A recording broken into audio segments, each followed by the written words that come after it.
All right, let's talk about a true legend, Amelia Earhart. You know the name, but her story is so much more than just a mystery. She was this incredible pioneer, a total force of nature who completely changed what people thought was possible. Okay, let's get into it. Let's dive into her amazing life. Oh, adventure is worthwhile in itself. This quote, it's pure Amelia. It wasn't about the money. It wasn't about being famous. For her, it was all about the journey. You know, the thrill of just doing it. This was her North Star. And that really gets you thinking, right? What makes someone tick like that? What drove her to risk everything to just push and push against every single boundary? It's just this incredible lesson in pure, unfiltered grit. Okay, so a dreamer takes wing. We're going back to the beginning, from her childhood in Kansas to a discovery that would change everything. Because here's the thing, her courage wasn't something she learned.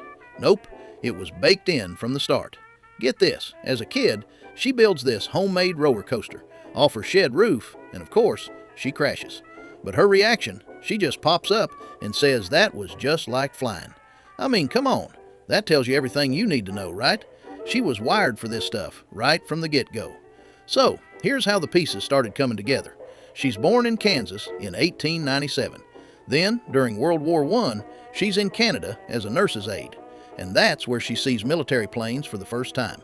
The seed is planted, but the real game changer? 1920. She takes a 10-minute plane ride in California, and that was it. Her life was never the same, and she put it so simply, as soon as I left the ground, I knew I had to fly. Just like that. It wasn't a hobby. It wasn't a passing thought. It was a calling. In that one moment, she found her purpose. Everything from that point on was just about making it happen. All right, Section 2, Learning to Fly, Breaking Records. So she's got the dream. Now comes the hard part, earning her wings and actually making a name for herself. And trust me, for a woman back then, that was a heck of an uphill battle. And her determination was just unreal.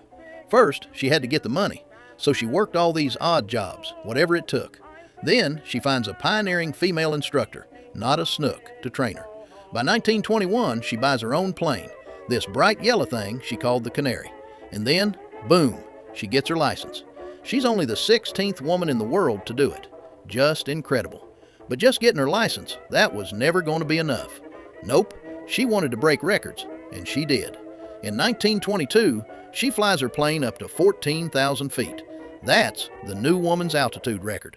This was just the beginning, a little taste of what she was capable of. Okay, moving on to Section 3. Conquering the Atlantic alone. This is where she goes from being a well-known pilot to an absolute superstar.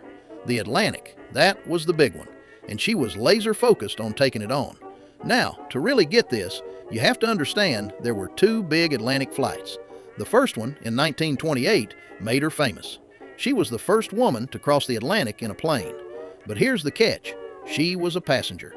She said it made her feel like a sack of potatoes. The fame just didn't feel real. So, the second flight in 1932, that was everything. This time she was flying solo. She was the pilot, the one in charge. This was the one that would prove her skill to the world, and, more importantly, to herself. And think about the pressure. The challenge was to fly solo across the Atlantic just 5 years after Charles Lindbergh did it and became a global hero. For a woman to even try, this was massive. It was a statement, and the flight itself, a total nightmare. I mean, look at this list. We're talking about terrible weather, freezing rain, lightning, insane winds. Her instruments completely froze up. Ice was literally forming on the wings. This wasn't just flying. This was a fight for her life every single minute. 14 hours and 56 minutes. Almost 15 hours. Just imagine that, all alone in the dark, over the freezing Atlantic, fighting to keep her plane in the air. The sheer skill and guts it took is just mind-blowing. So, she finally makes it across, but she doesn't land in Paris like she'd planned. She ends up putting the plane down in a field in Northern Ireland. A farmer comes up to her and asks, "Have you flown far?" And her answer is just legendary. She just says, "From America." That's it. So calm, so cool. She'd done the impossible. On to Section 4, Last Great Adventure. She's conquered the Atlantic. What's left? Only the biggest challenge of all, flying around the entire world. This was the final flight, the one that would become an enduring history. So in 1937, she and her navigator, Fred Noonan, set out to do it, to fly around the world. And they weren't taking any shortcuts. They were going the long way around the equator. And here's something people forget. They were so close. They had already flown 22,000 miles. Think about that. They crossed continents. They were really in the home stretch of this epic journey. But their next waypoint was Howland Island. And this place, it was basically a tiny dot in the middle of the massive Pacific Ocean. We're talking about one of the hardest navigational challenges you could possibly imagine. It's like trying to find a specific grain of sand on a giant beach. And then, nothing. On July 2nd, 1937, the radio contact just fizzled out. They were gone. The search was one of the biggest in history, but they found nothing. Her disappearance became one of the greatest, most haunting mysteries in aviation history. All right, our final section, Section 5, a legacy that soars. Because the mystery is not the most important part of her story, not even close. Her real impact is how she lived her life and what she continues to inspire in all of us. She was so much more than just a pilot. You know, she designed her own line of clothing for women.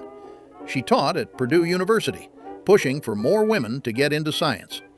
Her famous plane, the Lockheed Vega, is now in the Smithsonian. And this quote, "This is everything. Women must try to do things as men have tried. When they fail, their failure must be but a challenge to others." She knew she was paving the way.